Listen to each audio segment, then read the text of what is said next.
pengertian sistem operasi. Seperti namanya, sistem operasi atau bisa disingkat OS, operating system ya. Ya, operating system adalah jenis perangkat lunak yang tanpanya kita tidak dapat menjalankan komputer gitu kan. Nah, dia juga sebagai penerjemah atau perantara program aplikasi yang diinstal pada komputer. Terus dengan kata lain juga kita tidak dapat langsung menggunakan program komputer tanpa memiliki media untuk membuat koneksi di antara keduanya. Jadi kita punya perantara di antara keduanya itu. Nah, selain itu sistem operasi juga memiliki perantara antara pengguna komputer dan perangkat keras ya. Komputer karena menyediakan antarmuka. Maksudnya pengguna standar yang bisa kita lihat di layar komputer setelah komputer dinyalakan, seperti Windows dan Mac OS adalah contoh sistem operasi yang menyediakan antarmuka grafis. Oke. Jadi ternyata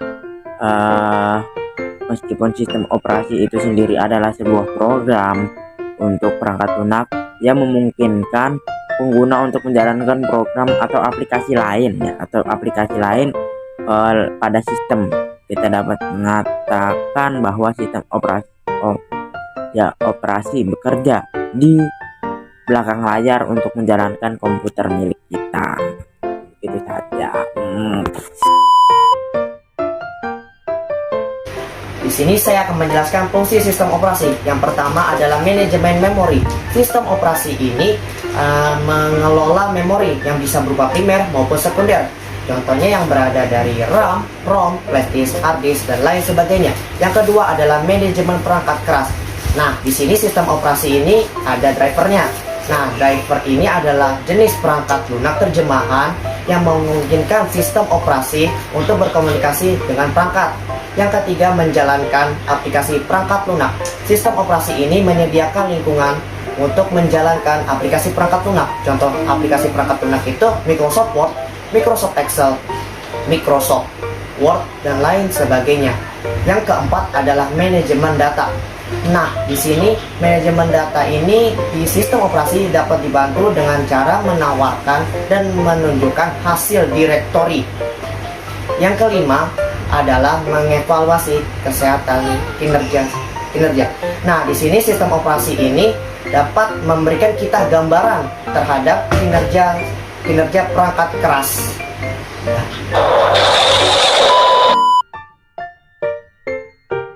Setelah fungsi, ada jenis-jenis sistem operasi. Yang pertama ada Batch Processing Operating System. Sistem operasi ini adalah sistem operasi yang menyatukan beberapa perintah atau pekerjaan komputer yang tujuannya itu agar cepat terselesaikan dan pengimplementasiannya tidak terlalu berat.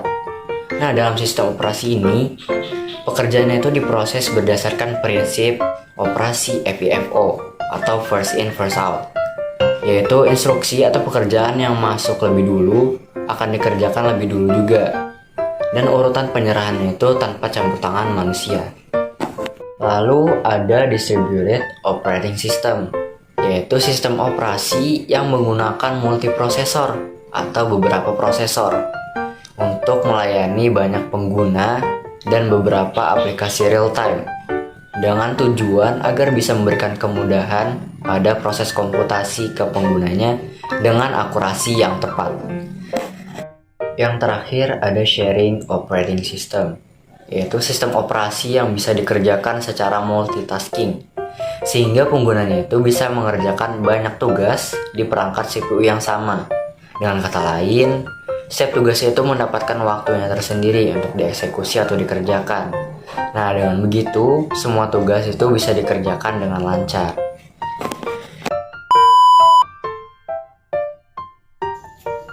Oke, pada sesi terakhir kali ini ialah akan masuki contoh-contoh dari sistem operasi. Meskipun pada awal-awalnya tadi sudah di spill ya teman-teman, beberapa sistem operasi, contoh-contohnya. Nah, tadi pertama ialah pengertiannya, kedua ialah fungsinya, ketiga ialah jenis-jenis sistem operasi, dan yang keempat tentu contohnya, agar teman-teman tahu ya apa aja sih. Sebenarnya teman-teman ada banyak sekali sistem operasi di dunia komputer ini, karena semakin berkembangnya zaman, para developer itu membuat berbagai inovasi untuk menciptakan sistem operasi yang sesuai dengan kebutuhan mereka. Nah, sebelum lebih lanjut teman-teman, jika teman-teman berhasil sampai pada tahap video ini, maka silahkan subscribe dan like video ini. Karena jika teman-teman berhasil subscribe dan like, maka membuktikan bahwa sistem operasi teman-teman itu berjalan dengan lancar. Karena berhasil subscribe, berhasil like, maka HP teman-teman itu masih bagus lah ya. Sistem operasinya berjalan. Jika yang pakai Android ya berarti sistem operasi Android. Jika yang menggunakan laptop, jika yang menggunakan Apple berarti oleh iOS. Oke, lanjut. Jadi pada video kali ini menggunakan membahas 3 sistem operasi, yaitu ini. 1 Microsoft Windows, kedua macOS, ketiga Linux. Oke, masuk yang pertama. Ya. Si Microsoft Windows ini. Yang pertama, Microsoft Windows ialah merupakan sistem operasi yang paling banyak dibanding oleh PC yang baru. Jadi teman-teman, ketika kita membeli di sebuah toko laptop nih, kadang itu kita menemukan sistem operasi yang berjalannya itu logonya jendela, ya Windows. Nah, mengapa gitu teman-teman? Sampai Windows ini hampir menguasai persentase sistem operasi global hingga mencapai 80%. Itu angka yang tinggi sekali. Sebab tadi di video part kedua itu, dalam video ini dijelaskan berbagai fungsi-fungsi sistem operasi. Nah, Windows itu cukup bisa dibilang memiliki atau sesuai dengan kebutuhan kita saat ini. Entah itu mengenai data, sistem atau grafis seperti ini, dan lain-lainnya ya. Masih banyak sekali. Didukung dengan harga yang relatif murah. Bukan murah sih, tapi standar untuk berbagai kalangan. Sehingga Windows ini merupakan sistem operasi yang paling populer. Oke, memasuki yang kedua ialah macOS. Nah, macOS itu sebelumnya for your information. Jadi macOS itu sebelumnya bernama OS X. Sekarang namanya macOS. Merupakan sistem operasi yang dibuat oleh Apple. Nah, teman-teman tahu karena Apple ini sistem operasinya yang dari macOS untuk komputer, PC atau laptop, maka hanya beberapa yang bisa menggunakannya, itu hanya yang bikinnya Mac. Nah, oleh karena itu juga macOS ini merupakan sebuah sistem operasi yang menyandang persentase sistem operasi global kurang dari 10%. Sebab kita tahu Apple itu hanya dimiliki oleh kaum-kaum nggak mesti sih, kalau second ya berbeda, tapi kalau originnya tuh ini nih, gara-gara ini si hijau ini itu ya. Jadi berbagai kalangan pasti ada pertimbangan untuk membeli macOS ini karena harganya relatif mahal. Jadi kebanyakan pengguna memilih ke Windows. Oke, masuk yang ketiga atau yang terakhir ini ialah Linux. Nah, sistem operasi Linux ini merupakan, menurut saya pribadi, bukan pribadi, tapi berdasarkan hasil data-data di media dan buku-buku, itu merupakan sistem operasi yang berbeda dari dua operasi tadi. Karena pada sistem operasi Linux ini menggunakan sistem bernama open source, yang mana setiap pengguna atau brandware dapat memodifikasi sistem tersebut sesuai dengan kebutuhannya masing-masing dan dapat didistribusikan secara bebas baik oleh seluruh pengguna di dunia ini.